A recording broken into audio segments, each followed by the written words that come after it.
오늘도 이렇게 수요기도에 참석해서 예배하는 우리 모든 성도님들과 또 여러분의 가정 위에 하나님의 크신 은총과 평강이 있기를 주님의 이름으로 축복합니다. 제가 지난 주일날 야고보서 5장 15절부터 엘리야의 기도에 관한 말씀을 통해서 믿음의 기도를 드리자 이런 말씀을 증거했고, 또 요즘 주시는 말씀이 기도에 대한 말씀이라고 하는 것을 여러분에게 전했습니다. 오늘도 로마서 강해를 하는 가운데에 오늘 우리에게 주시는 말씀은 예루살렘 교회를 위해서, 또 예루살렘 교회를 향해서 나아가는 사도 바울이 하나님의 뜻을 이루기 위해서, 그리고 그들에게 선교 사역, 구제하고 복음을 전하는 이런 모든 것들을 위해서 기도하라고 하는 그런 권면. 그런데 이거는 부탁을 넘어서 여기에는 강권적인, 좀 강제적인 의미가 담겨져 있는, 정말 기도해야만 되는 그런 뜻으로 사도 바울이 우리에게 말씀해 주시고 있습니다. 우리가 보통 기도하면 자꾸만 내 입장을 생각할 때가 많거든요. 제가 이렇게 원고에다가도 그렇게 썼어요. 때로는 내 입장만 생각하고 내 것만 하나님 앞에 자꾸 구하는 그런 기도, 어쩌면 내게 유리한 쪽으로만 기도하고 있지는 않은가. 정말 중보 기도, 다른 사람을 위한, 그 누군가를 위한 기도가 여전히 우리에게는 좀 부족한 부분은 아닌가 하는 것을 이렇게 생각하던 차에 오늘 이 말씀을 만나게 됐습니다. 여러분의 삶 가운데에 오늘 마지막 찬양에도 보면 우리 성도님들은 좀 기억하실 분들이 있을 거예요. 제가 정말 이 찬양은 너무 은혜스럽게 제가 수십 년 전부터 불렀던 찬양인데, 언제까지 우리가 맨날 받기만 하고 도와달라고만 하고 이렇게 하느냐. 좀 이 찬양을 좀 그만 부르고 이제는 주는 자가 되자, 그리고 중보하며 기도하고 나누는 자가 되자, 그런 말씀을 드려서 제가 한동안은 이 찬양을 안 불렀던 적이 있습니다. 다시 한번 말씀드립니다. 우리 성도 여러분, 받는 것도 기쁨이 있지만 주는 자는 복됩니다. 사도행전 20장 35절 말씀에 사도 바울이 지금 이 말씀을 인용하는데, 이 말씀을 누가 한 말씀을 인용하냐면 예수님께서 하신 말씀입니다. 주 예수께서 친히 말씀하신 바 주는 것이 받는 것보다 복이 있다 하심을 기억하야 할지니라. 이 말씀을 사도 바울이 인용하고 있습니다. 주는 자에게 기쁨이 있고 아멘, 행복이 있습니다. 그리고 아멘으로 끝날 것으로만 멈추지 마시고 이 진리를 행동으로 옮기셔서, 우리 성도님들은 주어도 모자람이 없고 주면 정말 더 많이 나눌 수 있도록 하나님이 더 복을 받는 이런 역사도 나타나기를 주의 이름으로 축원합니다. 주는 기쁨은 자녀를 양육해 보면 우리가 너무 쉽게 이해가 됩니다. 자녀를 낳고요, 특별히 엄마들은 정말 잠 못 자죠. 그리고 내 시간이 없어요. 학생들은 학교에 가면 어떻든 간에 학교가 끝나는 시간이 있어요. 학교를 억지로라도 갔다면 그 끝나는 시간이 있으니까 기다렸다가 학교에서 오면 돼요. 직장을 다니는 사람도 퇴근 시간이 있어요. 근데 육아는, 이거는 출근도 없고 퇴근도 없고 휴식도 없고 계속해서 뭘 해야 되냐면 수고를 해야 돼요. 그런데 수고를 하면서 그거를 기쁨으로 여기면 행복한 것이고요, 내가 수고는 하지만 힘들다, 어렵다, 막 짜증을 내면서 하면 그거 육아는 너무너무 힘들다 이렇게 얘기할 수 있습니다. 수고는 물론 해요.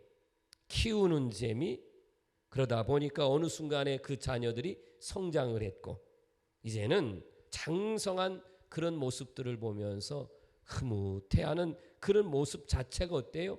행복한 거죠. 행복한 거예요.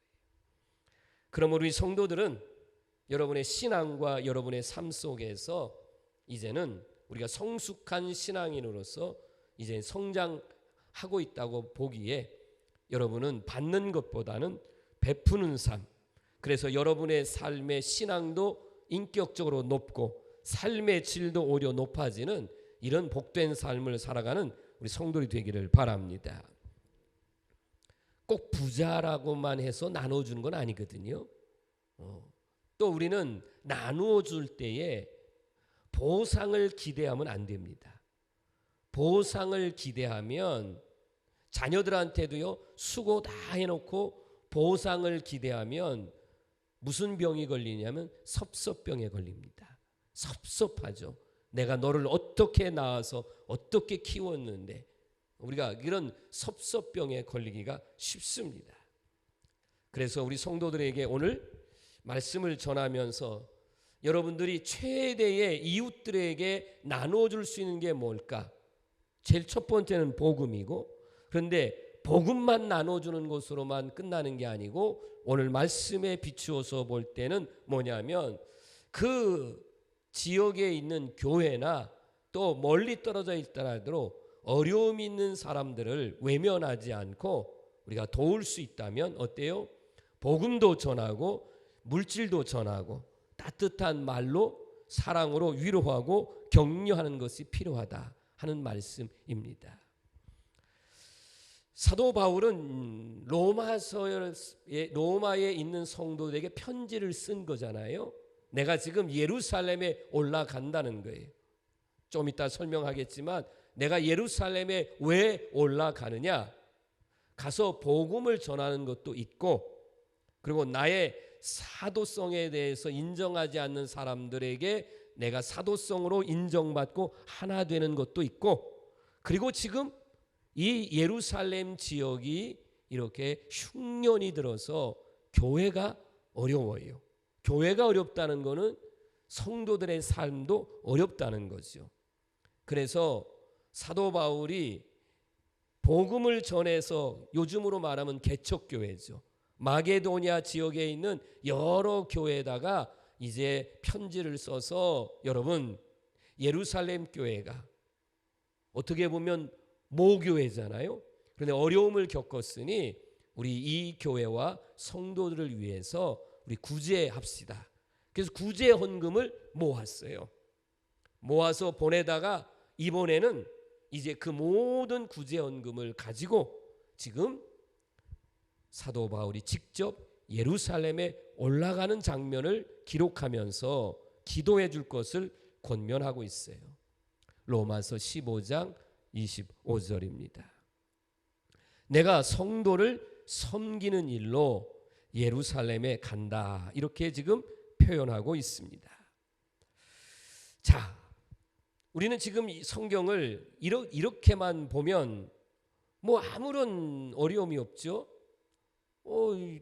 헌금을 모아서 그래서 그 헌금을 가지고 예루살렘에 가니까 얼마나 잘한 일이에요. 여기까지만 생각할 수 있을 거예요.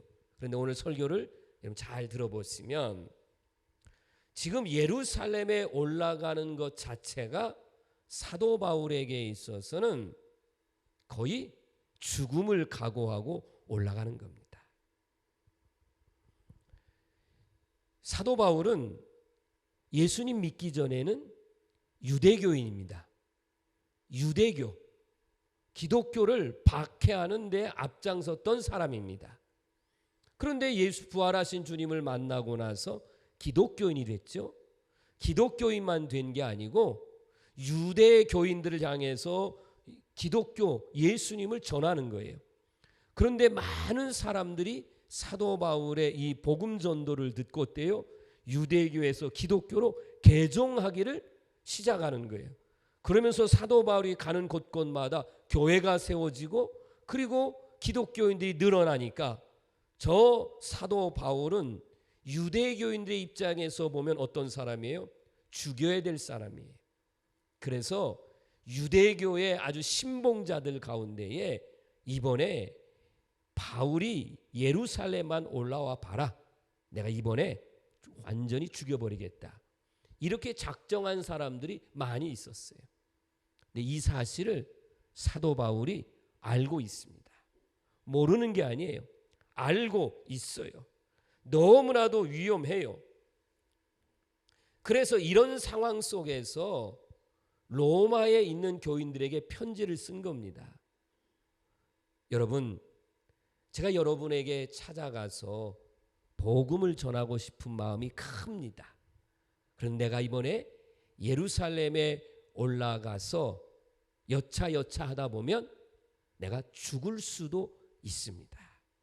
여러분을 못 만날 수도 있습니다. 그래서 내가 여러분을 혹 못 만나더라도 여러분에게 전하고 싶은 말씀이 이겁니다 하고 쓴 편지가 로마서예요. 로마서.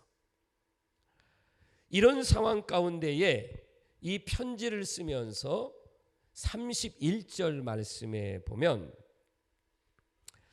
내가 예루살렘에 대하여 내가 섬기는 일을 성도들이 받을 만하게 해달라. 이렇게 기도를 부탁하고 있는 내용을 보게 됩니다. 자, 지금 구제헌금을 가져간다고 그랬어요. 구제헌금을 가지고 가요.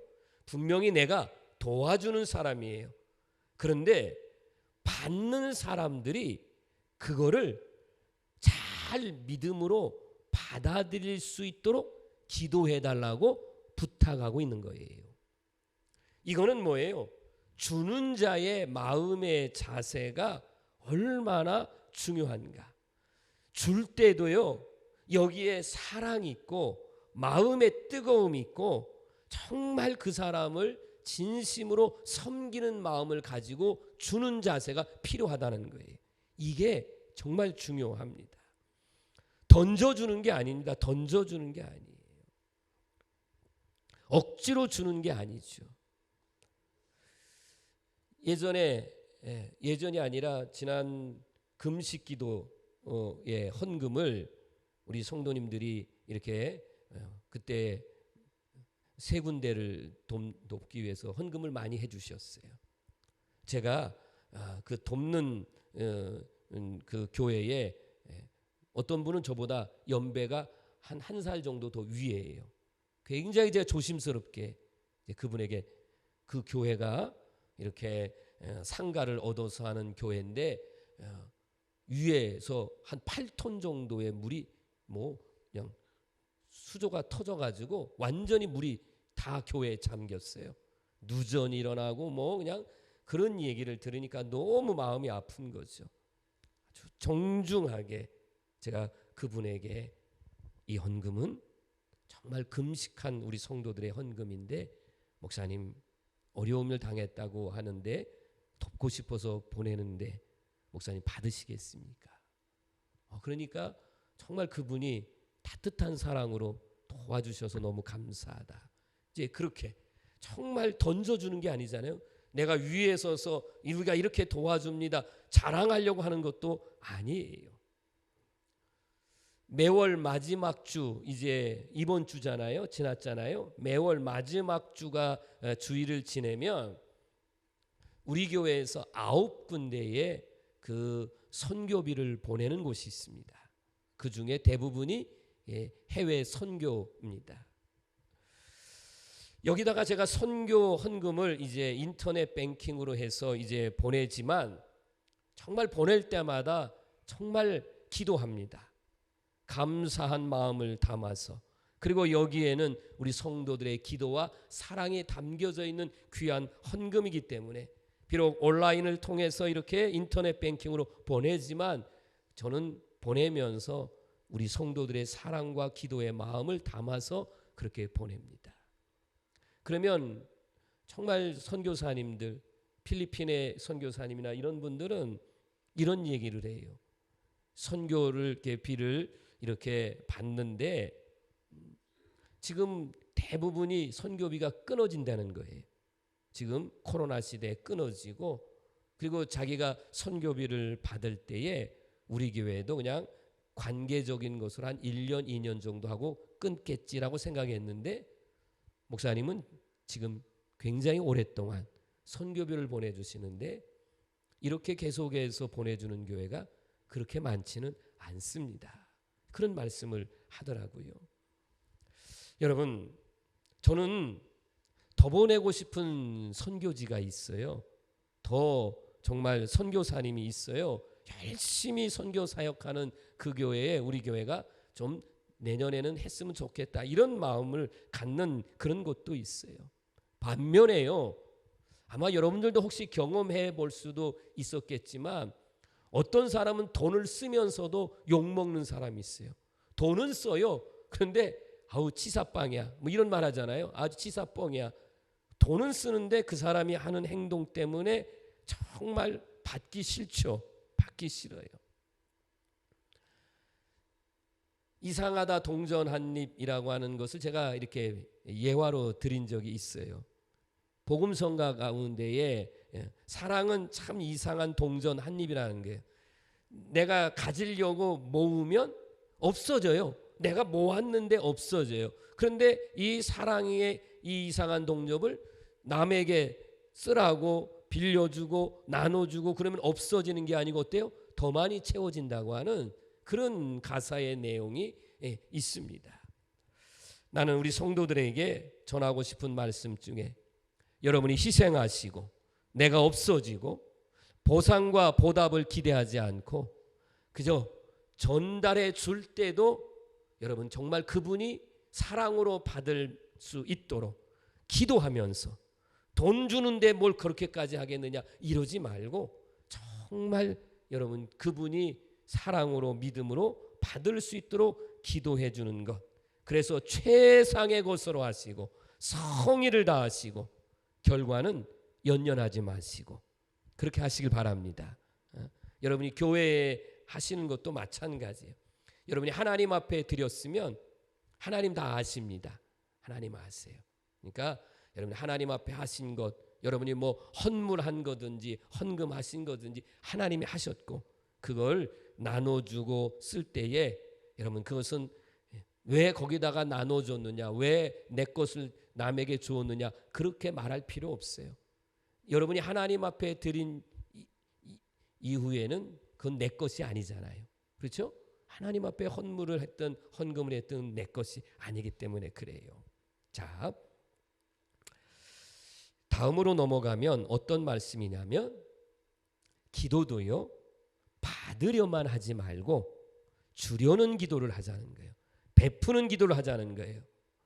받을 사랑만 계속하고 기도도 이렇게만 하지 말고 뭐라고요? 주려는 기도, 베풀려는 기도, 남을 축복하는 기도가 정말 필요하다, 그런 말이에요. 그러면 기쁨이 있고 행복이 있습니다. 로마서 15장 30절이에요. 이 말씀을 여러분이 지금 보시면 사도 바울이 나를 위해서 기도해 달라고 하는 부탁으로 들릴 수 있어요. 보일 수 있습니다. 그런데 여기에는 어떤 목적이 있느냐면 나 자신의 생명을 보존하기 위해서 여러분 기도해 주십시오라고 하는 것을 넘어서요. 이 속에는 뭐가 담겨져 있느냐면 하나님의 영광과 예수 그리스도의 뜻이 이루어져야 됩니다.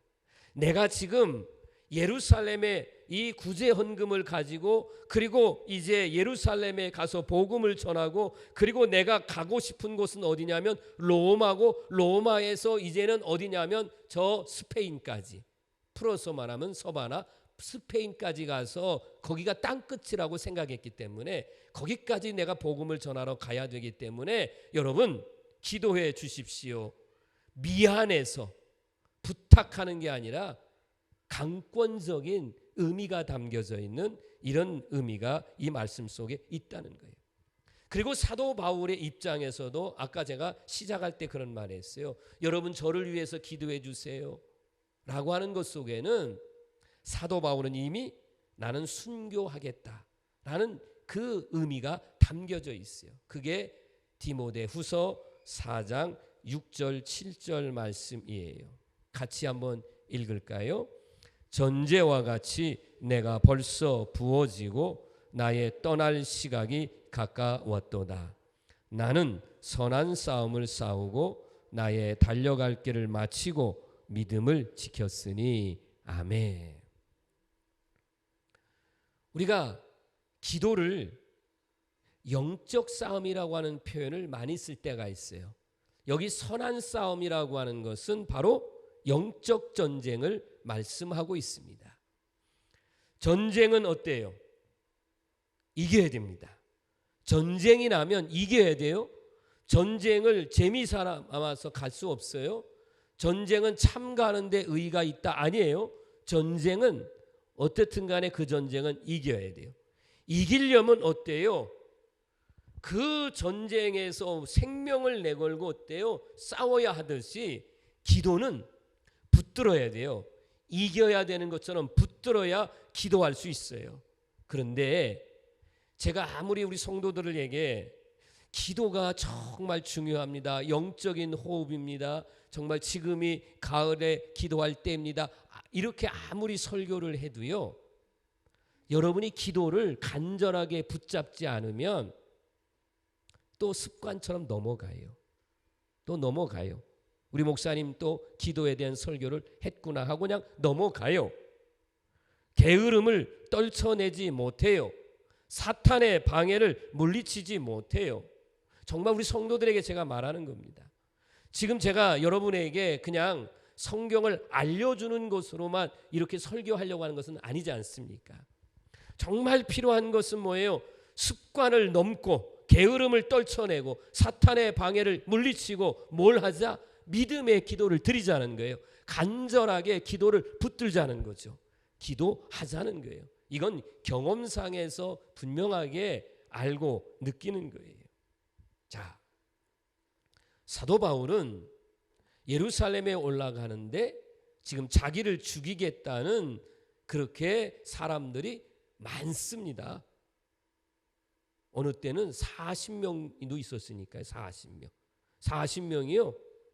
금식하며 내가 사도 바울을 죽이기 전에는 내가 밥을 먹지 않겠다고 그런 살기등등한 사람이 40명도 있었으니까 이런 위기 속에 지금 사도 바울이 지금 예루살렘으로 올라가는 거예요. 그러면서 31절을 다시 한번 보여드리면 31절에 다시 한번 어때요? 예루살렘 교회를 위해서 그리고 구제헌금만이 아니라 그들에게 복음을 증거할 수 있도록 기도해달라고 하는 부탁을 하고 있습니다. 또 하나, 예루살렘 교회 안에 성도들 가운데에는 예수님의 12제자 중에 베드로는 인정합니다. 그런데 저 사도 바울은 예수님을 박해하던 사람인데 어느 날 예수님을 믿으라고 전하고 자기가 사도라고 그러는데 우리는 그 사도성을 인정하지 못하겠습니다. 그리고 유대인들은 할례를 받았는데 할례를 받지 않은 그 이방인들에게 복음을 전하는 저 사람을 우리는 사도로 인정하지 않겠습니다. 이런 사람들이 예루살렘 교회 안에 성도들 가운데 있었다는 거예요. 이런 사람들에게 사도 바울이 지금 올라가는 거예요. 자, 보세요. 목회자의 입장에서 보면 인간적으로 말하는 거예요. 자존심 상하죠. 내 사도성에 대해서 인정하지 않는 그런 사람들에게 지금 내가 저들 도와주려고 헌금까지 모아서 갈 필요가 있을까? 이건 인간적인 생각이에요.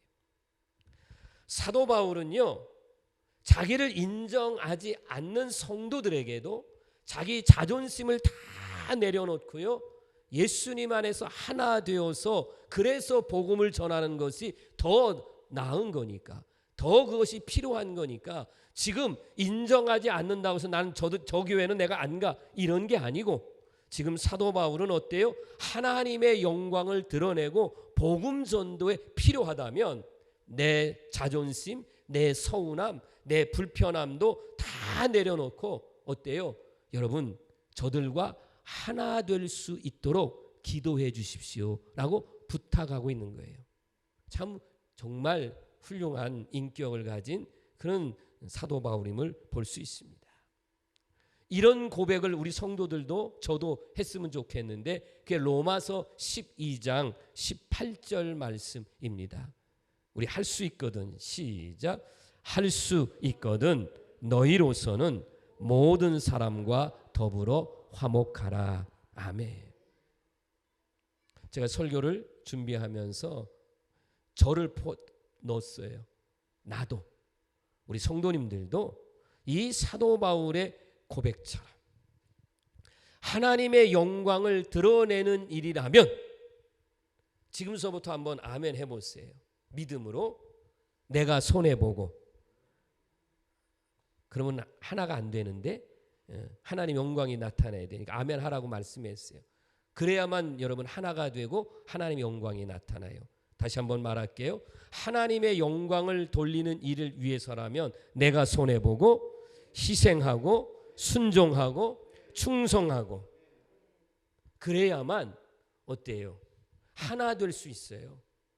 내가 희생하지 않고 내가 먼저 손 내밀지 못하고 내가 먼저 이해하지 못하고 내가 먼저 용서하지 못하고 하나 될 수 없잖아요. 내가 먼저 해야 되는데, 그러니까 우리 성도들이 제가 그랬잖아요. 할 수 있거든 서로 화목하라고 하는 말씀 속에서 보면 누가 먼저가 아니라 내가 먼저. 다시 한번 할게요. 내가 먼저 손해보고 내가 희생하고 내가 충성하고 내가 하나님 말씀 앞에 순종하며 나갈 때에 어때요? 우리는 하나 되는 교회, 하나 되는 성도, 하나 되는 삶을 살아가게 될 줄로 믿습니다. 마지막으로 32절입니다. 나로 하나님의 뜻을 따라 기쁨으로 너희에게 나아가 너희와 함께 편히 쉬게 하라. 아멘. 여러분, 이 말씀을 보면 편히 쉰다라고 하는 말은 목회자의 휴가를 말하는가 보다라고 생각할 수 있을 거예요. 그런데 사도 바울이 말하는 여기서 내가 편히 쉰다고 하는 말은, 사도 바울은 예수님을 증거하고 복음을 증거하는 그 시간이 가장 기쁘고 행복하다. 이게 나에게 편안한 시간이다. 그러니 이거를 위해서, 나를 위해서 기도해 달라고 하는 말씀을 하고 있습니다.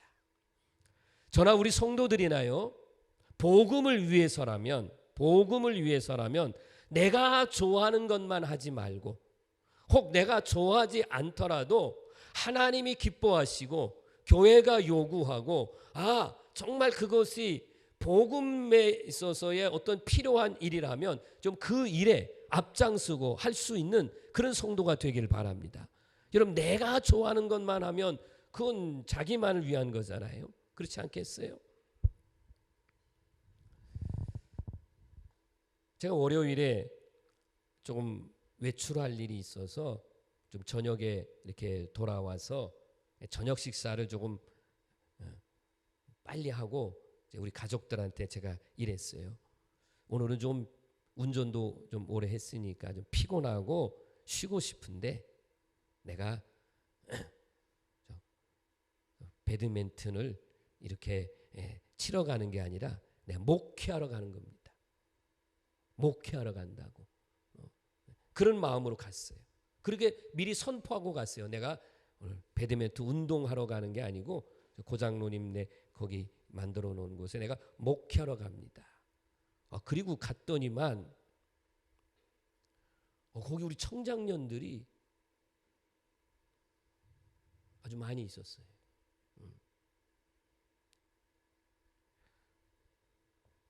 가서 제가 목회를 했어요. 그래서 너무 반갑게 맞이하고 또 좀 요즘 교회를 좀 잘 못 나오는 그런 사람들한테는 교회 나와야 된다고 가서 목회를 하다가 게임은 15.1세트 한 게임만 하고 청장년들이 이제 와서 다 하고 바람과 함께 사라져요. 다 가야 되니까. 한 게임만 하고 제가 왔어요. 근데 마음이 너무 좋은 거예요. 목적이 뭐였냐면 그냥 목회를 하러 가겠다 그랬어요. 운동하러 가는 게 아니고 목회를 가서, 그래서 그 청장년들을 만나서 반갑게 인사한 것 자체가 목사한테는 뭐예요? 목회죠. 피곤한데 내가 그래도 오늘 목회하러 가야 되겠다. 여러분, 우리 성도들도 마찬가지죠. 우리 성도들도 마찬가지예요. 여러분, 하나님을 기쁘시게 하고 교회에 어떤 일이 필요하다면 여러분 좀 내가 하고 싶지 않아도 교회가 원하면 그 일에 동참하시되 이왕이면 어떻게 기쁘고 감사하게. 할렐루야. 마지막 33절로 오늘 설교를 마무리합니다. 평강의 시작. 평강의 하나님께서 너희 모든 사람과 함께 계실지어다. 아멘. 오늘 설교를 듣고요, 여러분이 이 말씀을 다 가슴속에 담고 가시면 돼요. 뭐예요? 여러분이 믿는 하나님은 평강의 하나님. 아멘. 그 하나님은 임마누엘의 하나님입니다. 그 하나님 우리와 함께 하세요.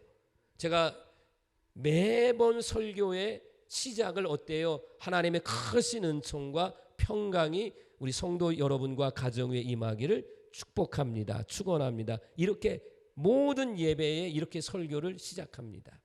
오늘 사도 바울은 맨 마지막에 인사를 하면서 이 축복을 했어요. 그러니까 오늘 여러분이 예배를 드리고 여러분 돌아가실 때에 어떤 마음을 가지고 오셨든지 간에 이제 마지막 여러분의 마음속에는 뭐가 있느냐? 평강의 하나님, 샬롬, 평강의 하나님이 있고, 그 다음에 하나님은 언제나 나와 임마누엘 동행하신다. 그 하나님을 붙드시길 바랍니다. 그리고 누리시길 바랍니다. 할렐루야. 다시 한번 말씀하고 끝낼게요. 평강의 하나님이 함께 하십니다. 임마누엘의 하나님이 함께 하십니다. 이 은혜를 누리시고 전하시고, 그래서 정말 중보하며 살아가는 우리 모든 성도가 되기를 주의 이름으로 축원합니다. 기도하겠습니다. 하나님 감사합니다. 이 밤에도 하나님 전에 나와 이렇게 예배 드릴 수 있도록 은혜 주시니 감사합니다. 내 기도만 올리는 것을 넘어서서 중보하며 기도하는 것이 소중하다고 하는 것을 말씀을 통해서 깨닫고, 이제 우리 사랑하는 성도들과 저희 교회가 정말 나라와 민족과 세계 열방과 그리고 어려움 일을 당한 사람들을 위하여 베푸는 기도, 주는 기도, 살리는 기도를 하게 하시고, 여기에 때로는 물질적인 사랑, 마음의 표현, 함께 손잡고 나아갈 수 있는 그런 마음들, 이런 마음들이 모아져서 하나님의 선한 역사를 이루어가는 우리 모두가 되게 하여 주옵소서. 예배를 마치고 돌아가는 성도들의 마음속에 이 평강의 하나님, 언제나 나와 함께 하시는 임마누엘의 하나님이 함께 하심을 믿고 이 믿음 안에서 승리하는 저들 다 될 줄로 믿으며 예수님의 이름으로 감사 기도하옵나이다. 아멘.